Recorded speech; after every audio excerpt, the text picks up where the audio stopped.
Good evening, everyone. It's Monday night, which means it's Monday Night Spark, and we got a special guest for you tonight. We got Miss Irene Bosco here on the live. We're doing a live interview here. So we want to know, are you a runner or an active adult who has been cooped up inside all winter and you want to beat the winter blues? So in this episode, we're going to be talking about beating the winter blues and mindset with our special guest, Irene, who is a clinical social worker specialist at Nutmeg Counseling Services right over here in North Haven, Connecticut. Irene is a runner herself and has over 20 years clinical experience as a clinician, and also has a passion for helping runners overcome mental hurdles, mental blocks, and becoming healthier as it relates to mental wellness. So as you guys are coming on here on the live, just type in live so I know who's here. And those of you watching on the replay, just type in hashtag team replay. So I know you did catch it. What we're going to be covering in tonight's live is what are the winter blues? Then we're going to talk about how long do the winter blues last? And then we're going to be looking at how do we cope or manage the winter blues? All right, so as people are jumping on here on the live, Irene, if you don't mind giving a little introduction of who you are, what you do, and how do you help runners?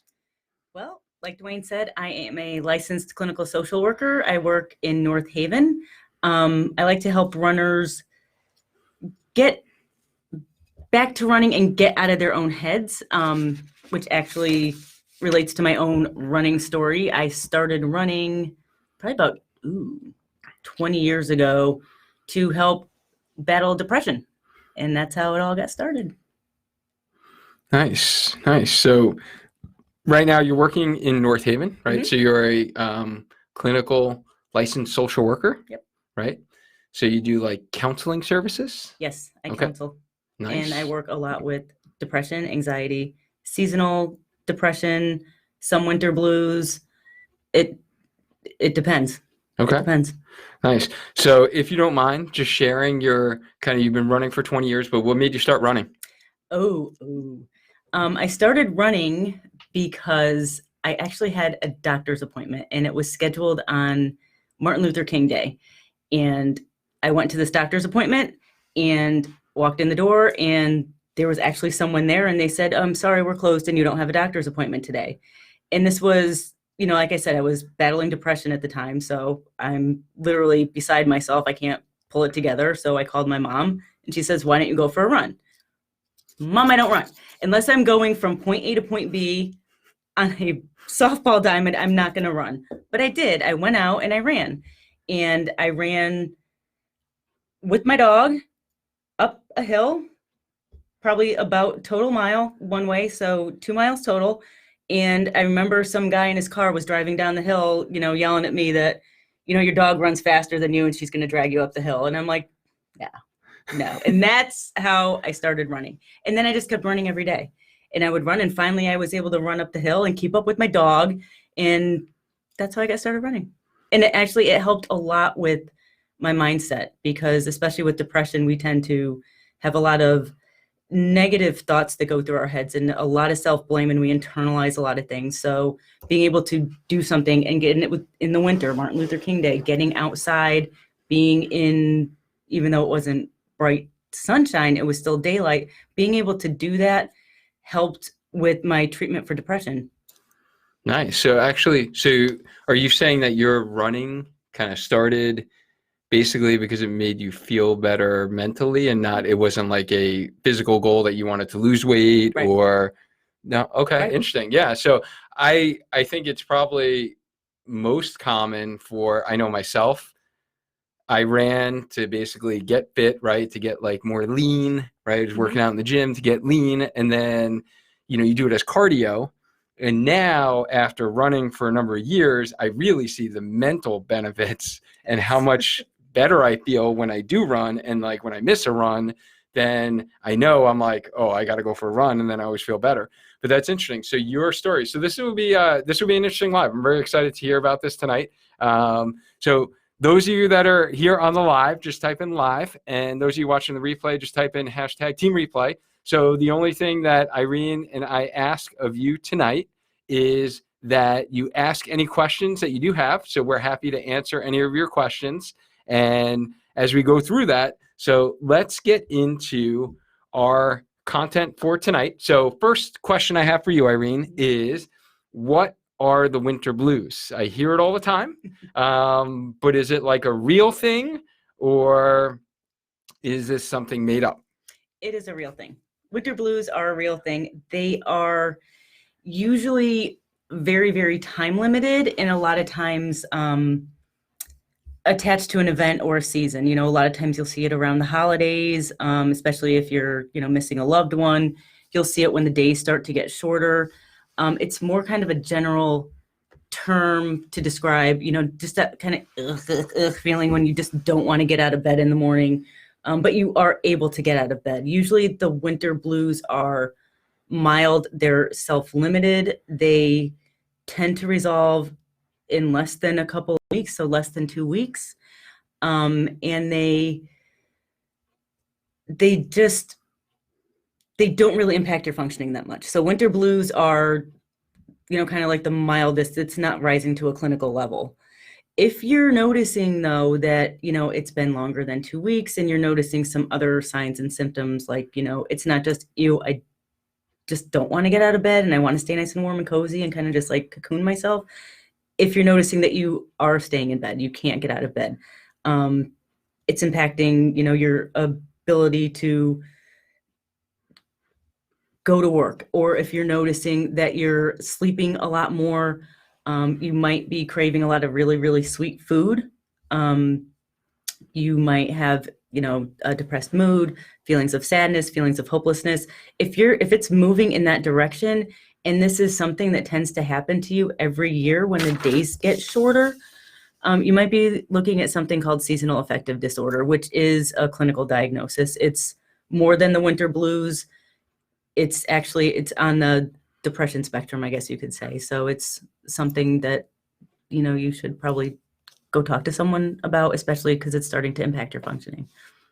Okay, so there's basically two different, from what I got out of that, is there's two different conditions, essentially. Like the winter blues are just that feeling of you're not that motivated, so you're really having trouble getting motivated going out for a run. Yep.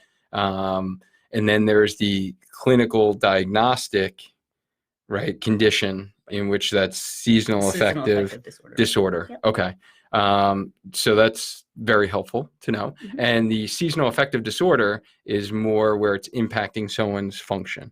Yeah. Right. So is it just like function that they can't exercise, like they don't want to go outside for a run, or is it like everyday activities? It could be everyday activities. You're going to definitely see it with things that people enjoy. You might feel like you want to just kind of, again, you're going to want to cocoon yourself. You might be sleeping a lot more. You might, you'll have it, I'm supposed to run today, or I'm supposed to run tomorrow, and you just literally cannot bring yourself to do it. And it's kind of, so it's starting to kind of impact your day-to-day through the things that you usually enjoy doing. Okay. Yeah. All right. No, that's helpful. Guys, thank you so much for those of you jumping on here on the live. So Morgan's on, Tracy's on, Lori's on, Christine's on, Jennifer's on. Thank you so much, guys, for tuning in. So let me know right now what your spring race goal is. Let me know what distance that we have on our next goal. Are you training for a half marathon? Are you training for a 5K? Is anyone doing the Shamrock and Roll 5K here locally in New Haven? So let us know what your race goals are below. And then also, please feel free to ask Irene any questions. We have access to her knowledge and her brain tonight. So those of you who are jumping on here, then definitely feel free to ask any questions. We'll be happy to answer them during the live. All right. So this winter blues, let's go with the winter blues, and then maybe even compare and contrast that to the seasonal affective disorder. How long do they last for? Winter blues, like I said before, are going to last probably not longer than a couple of weeks. Okay. Seasonal affective, it's going to come in that cycle. So you might notice that it usually starts when the days are getting shorter and the nights are getting longer. So that is going to be at least 2 weeks. It could last months until the daylight starts changing to get longer when you start noticing it in the spring. Now, caveat, seasonal affective disorder can affect people at any time of year. It's usually in the winter, but it always has that cyclical pattern. You know, you can kind of set the clock to, oh, great, it's December 1st. I know it's coming kind of thing. And it can last, like I said, for that season. It will resolve, but there are things you can do to help it feel better so that you don't have to basically wait for the daylight to get longer. There's also some evidence with seasonal affective that when the nights are longer, our bodies are producing more melatonin. So that could impact why we're feeling kind of so sluggish and yucky. And also with less sunlight during the day, sunlight helps produce serotonin, which is our feel-good chemical. And with depression, serotonin, there are things going on with serotonin that it's not being either used properly or made. So, yeah. So with depression, someone has less serotonin, or their body isn't utilizing the serotonin that they're, okay. All right. So is that one of like the causes of depression? To like have some of those feelings or whatever? It's basically like a neurotransmitter imbalance. Yep. Okay. All right. So with lack of light, then that causes less serotonin to be utilized essentially. Okay. A reuptake, yeah. Okay. All right. So we will get into treatment in a bit. So I think that's kind of where we're leading down that path, but I just want to make sure I understood correctly. Yes. So the winter blues will only last for a couple of weeks. Is that correct? At the most. Okay. At the most. All right. Yep. All right. So that's at the most. So really the seasonal affective disorder is like those folks who literally all winter are like, yes. Where, and like you said, it's a pattern of, I know like for me or even like my wife, it's like once the holidays are done, like usually January in Connecticut is like cold, bitter cold. Like this year we've been super lucky. I know. And we actually planned this out months ago because we figured right now it would be like in the depth of the winter and it'd be like single digits out there. We'd have like a snowpack of, 8 inches. But actually in Connecticut, we've had like the most mild January and February I can remember. So I know a lot of people probably aren't feeling a lot of this right now in Connecticut. I'm not sure if you are elsewhere in the United States and you may be feeling that, but seasonal affective disorders kind of last longer. So it's lasting almost like the whole season. Okay. And a lot of people use winter blues and seasonal affective kind of interchangeably. And that's kind of one of the distinctions I want to make is that they're separate things. Okay. But a lot of times when we're talking winter blues, we're usually thinking seasonal affective disorder. Okay. Yeah. So it's mainly just like that important point. I think that people need to know is if it's affecting your function, right? From you doing your everyday activities. So I just want to give a shout out. Lori, thank you for jumping on here. Crystal, thank you for jumping on. Lynn, good to see you. Thank you for jumping on. All right. So now let's get into how do we cope? How do we manage the winter blues? So what is the treatment that we can kind of help manage this? Well, one of the biggest things we can do is exercise, even when, quite frankly, we don't feel like exercising. Yes, exercise. Exercise, especially outside. So when you do that, you're exercising, you're getting your endorphins going, you're getting movement going, and you are in the daylight. Even again, if it's not bright sun, we just want you in the light. Get outside. Go for a walk. If it's minus 10 degrees, bundle up and get out there for as long as it's safe. But get outside and move. Definitely move. Move. And Lori says run with a friend. Yes. So running with a friend can definitely be helpful. Yep. And that's going to help with the isolation part of it too. I can even just tell you, so yesterday was our first day for our, I'm sure you guys heard about the Spark training program that we're doing for the Cheshire Half Marathon. It was our first group run that we met up on Sunday. And I'm personally not a group run kind of person. I go out super early. I'm out there at 5 a.m., 5:30.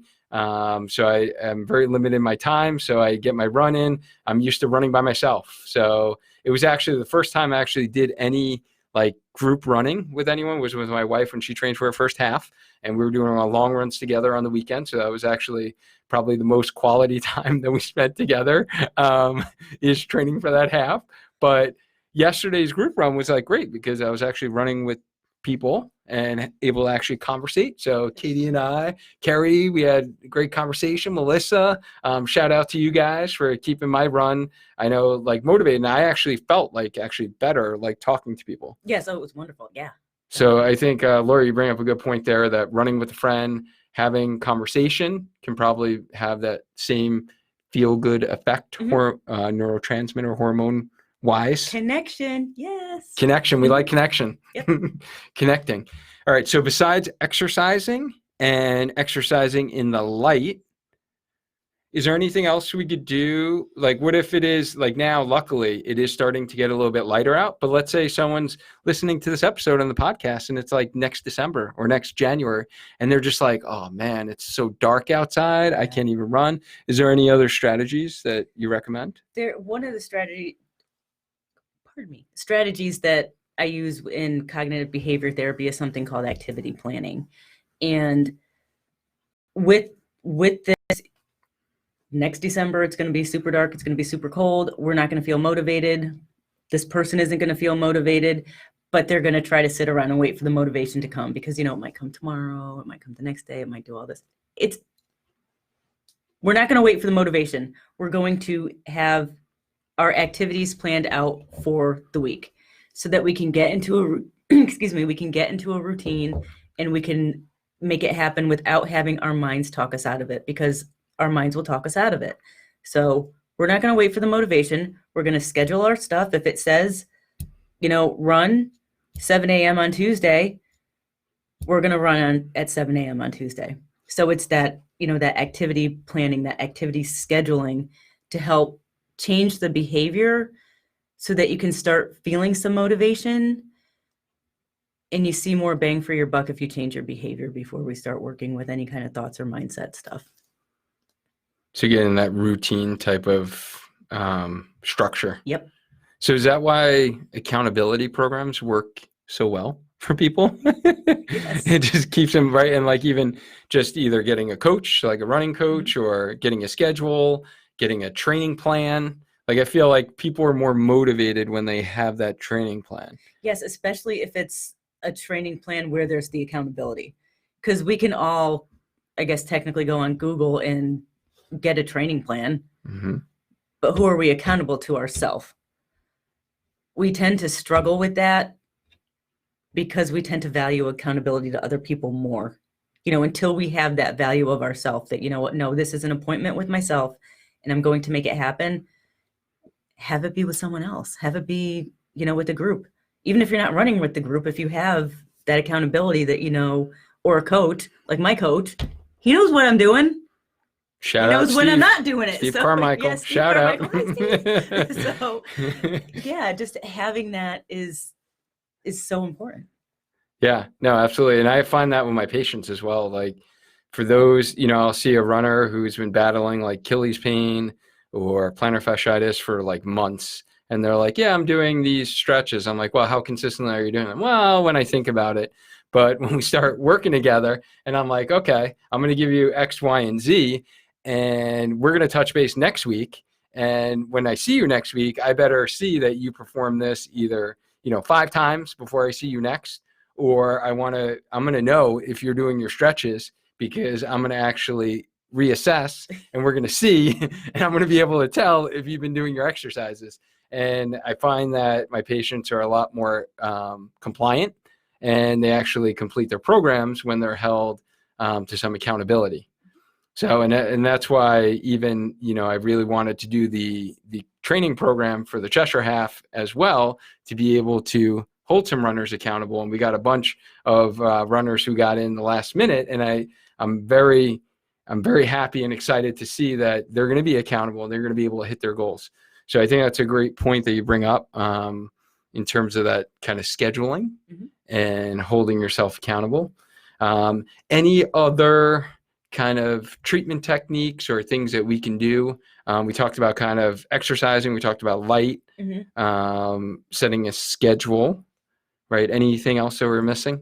Something else is, especially because we tend to want to sleep more, or we are sleeping more with that kind of more melatonin production possibly going on, and, the longer nights, is have a set bedtime and wake up time based on the hours of sleep that you need. So not based on the number of hours of sleep that you want, because what we want in the winter is to sleep for 12 hours. That's not necessarily going to help. It might make you feel more groggy. It might even decrease your motivation, and it's going to cut into, the time that you could be going out for your run or doing some kind of exercise or hanging out with your family or friends. So have a set bedtime, have a set wake up time. The biggest one to keep in mind is always have the set wake up time, no matter when you fall asleep. So if your set bedtime is 11 and your set wake up time is 7, based on you need 8 hours to be able to function like a human being who going on no sleep right now, then, even if you're up and you can't fall asleep and something's keeping you up till 12 or 1, you're still waking up at 7 a.m. I saw that you just loved that suggestion. I saw that look. So it helps. It really does, because with that set wake up time, even if you're not getting that full 8 hours, you're going to build up that tiredness and feel sleepy before you go to bed the next night. Mm. So set bedtime, set wake up time. Nice. So improving that sleep hygiene. Sleep hygiene. I know. Yes. That's like the last bucket for me that I need to improve. But it does help, actually, the set wake up time. I do keep that consistent. I've noticed a difference, even though, like you said, I may not get the recommended number of hours sleep, but it does help waking up that same time each and every morning. And now on our phone, they got nice apps, and like the bedtime, you can like scroll and see like when I'm going to bed and how much sleep you're getting, and you set your alarm. And for me, the alarm goes off like 4 times. My wife like smacks me a couple times. Are you a snoozer? Yeah, I'm a big snoozer. Oh, we need to chat. We can't be snoozing. No. Yep, I hit the snooze, a couple times, and it, like snuggle with the phone next to me, and it's like blaring in my ear. Oh, snoozing. These folks Guys, snooze. if you're a snoozer, just type in snooze into the comment box. I want to know that I'm not alone. I'm not the only person who does that.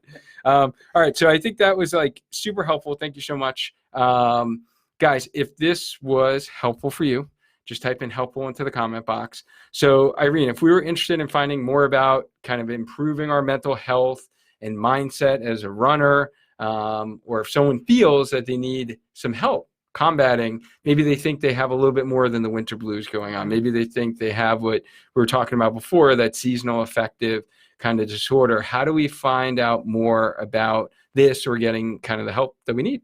Okay, you can email me at irenebosco@gmail.com, or you can just shoot me a quick text or give me a call on my cell, 860-834-3499. And I do ask, and even if you're not reaching out to me, excuse me, if you're noticing that this is going on longer than a couple of weeks, if you're noticing those kind of classic depression symptoms, please reach out and talk to someone, talk to your doctor, talk to, another, mental health clinician, but talk to someone so that they can help you start to manage some of the things that you're going through. You don't have to go through it alone, and there are people out there that can help. No, absolutely. And I think hopefully people are becoming more open to that. And, from someone who has seen that in my own family, people struggling with mental illness, I think it's something that we need to, as a society, support and take away the stigma of, and realize that there is help out there, and we don't need to feel the way that people do feel. And so, no, thank you for bringing that up. So let's just wrap up, a little quick wrap up of what we covered tonight. So we talked about what are the winter blues, and then we really talked about almost like, separating that, or differentiating, I should say, between seasonal affective disorder. We talked about how long the winter blues last. So as a recap, remember that's only lasting like 2 weeks, I learned tonight, versus seasonal affective disorder is going to last like that whole season, and it comes on like every year, right? Kind of on that same time. Yep. Okay. And then how do we cope or manage some of these feelings? So we talked about some strategies that you can do as exercise, which we love, right? We're all healthy. Get outside. Get off that treadmill, get outside, even if it's cold, bundle up, okay? You can run in the cold. There is a way. You just need to layer properly And I do have a video on that, on how to layer to go out for a cold run. So if you want that video, just type in cold run into the comment box. I'll be happy to drop you that YouTube link for that video on how you layer up for the winter. And then we talked about setting a schedule. So kind of setting that schedule, and that's kind of helpful to keep you accountable. So thank you so much, Irene, for coming on. For those of you who are listening to this on the podcast or watching this on the YouTube channel, the Healthy Runner Facebook group is kind of our home base. And we go live every Monday night, 8 p.m. to kind of bring you health and wellness topics for runners, whether it is injury prevention, different types of injuries in runners, specific exercises, nutrition, mindset, right? So we talk about a lot of health topics. So definitely check out the Healthy Runner Facebook group to kind of keep you healthy, hitting your running goals. We're going to have more educational topics as the spring kind of hits forward, where everyone gets into their spring races. We'll probably have a couple of topics specific to training and races.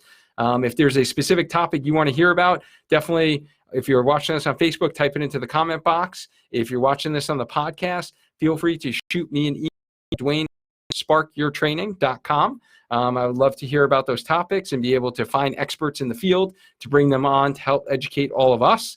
If you found this talk helpful with Irene, please hit that like, hit the love button. It will just help this video reach more people who are watching this on Facebook.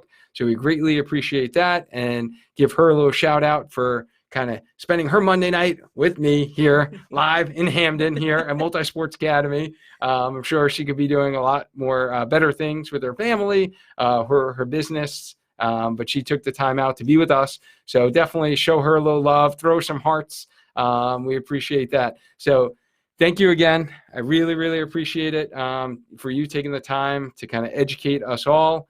Those of you that have listened on the podcast or watched this on the YouTube channel, thank you so much for tuning in.